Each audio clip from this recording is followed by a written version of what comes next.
404 Media has an interesting article pointing out that if you apply for a job at Anthropic, you may see this notice. While we encourage people to use AI systems during their role to help them work faster and more effectively, please do not use AI assistants during your application process. I did some poking around and I found a similar policy on NVIDIA's application process. There's a little bit of like, oh, Anthropic, you're fine letting AI mess up everyone else's life, but you don't want it messing up your applications.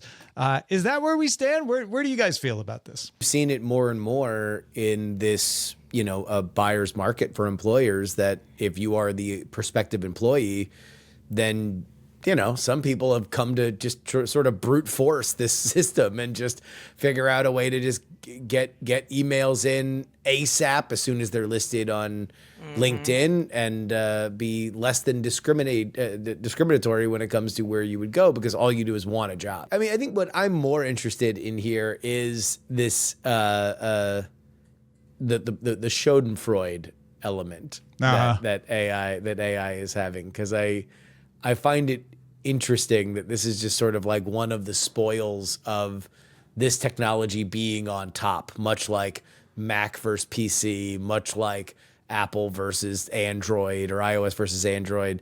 Like this is just the new thing. It is a sneering, which the likes of which I really have not seen since the internet.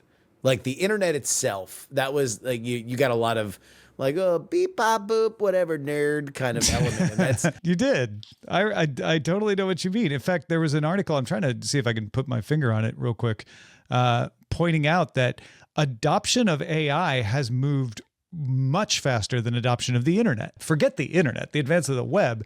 It took more than a decade for us to reach 50% usage.